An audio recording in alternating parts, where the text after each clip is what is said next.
Hello, this is Father Bill Watson, and this is a question for our YouTube channel, Ask Father Bill.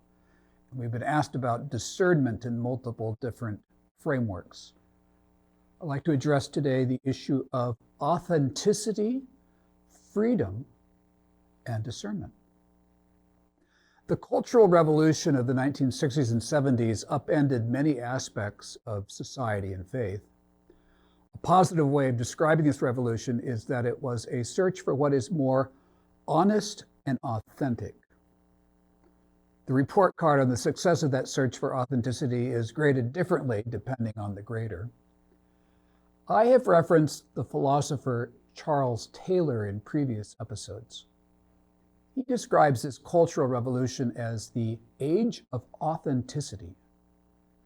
It's characterized by a radical revision in many areas, including sexual mores. And most importantly, the meaning of language shifts in this epoch.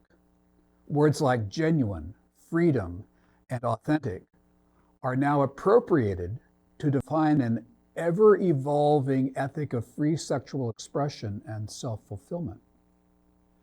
This shift in attitude and definitions confines many traditional Christian and Catholic sexual teachings as dangerous hate speech. The campaign was to render the masses tolerant. Just be tolerant of those with whom you disagree, or at least grant a stance of non-judgment. But in fact, tolerance was just the teaser. Yet Ignatius rejected this idea of free expression of his instinctual desires as antithetical to his truest human nature. For us in the contemporary world, this ever-evolving sense of authenticity and human self-expression easily compromises spiritual discernment as a discipline of authenticity. Because for Ignatius and Ignatian discernment, one seeks to distinguish between two spontaneities, one divine and one inspired by the enemy of human nature.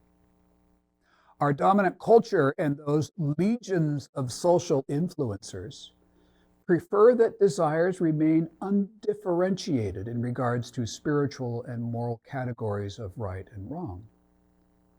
In practice, this means that undifferentiated desires bypass the measurement of truth or authenticity of the Decalogue and the laws of the Church that anchor the first week's considerations on sin in the spiritual exercises. Those faithful to Ignatian discernment methods must demand such differentiation or risk stripping the spirituality of its power to change lives. For in today's milieu, a call for desires to be examined and tested for authenticity as right or wrong might get you canceled for hate speech. Or even more insidious, when culture ascribes positive values to nearly any instinctual desire, inviting someone to discern those desires in light of Ignatian principles can be viewed as promoting spiritual and psychological damage.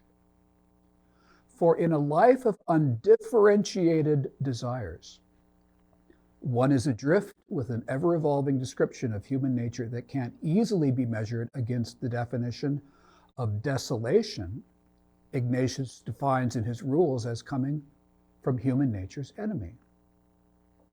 And that is exactly what the enemy of our human nature has always sought since his very first dialogue with our primordial parents.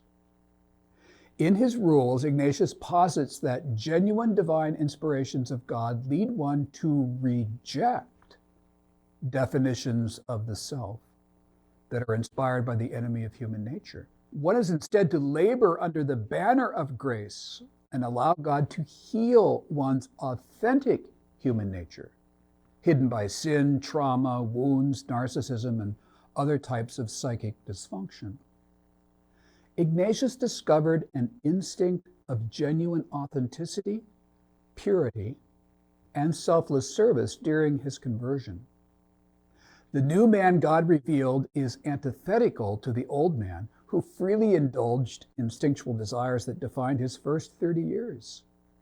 The fantasies and desires of the old man are rooted in a pre-purgative imagination. The release from instinctual compulsions, sins, and addictions, the shattering of his pride, and his humble, obedient service to Christ and the church are his new benchmarks for defining true freedom and authentic human nature. We must reappropriate the discernment language of genuineness, freedom, and authenticity for those unique divine inspirations that Ignatius himself discovered as the true expression of his human nature. And we must invite individuals to a direct personal encounter with Christ, the individual to whom one's life must conform. This personal encounter is crucial. For the graced encounter which transforms one's emotional, intellectual, and spiritual horizon is not a law, ultimately, or an institution, but the person of Christ, who exemplifies authenticity and freedom and true human nature. This direct personal encounter with Christ is a signature element of Ignatian discernment. When you begin to apply Ignatius's rules to your analysis of whether your instinctual desires are leading towards or away from Christ, the embodiment of authenticity and freedom, then you are starting a discerning life. And I hope that helps.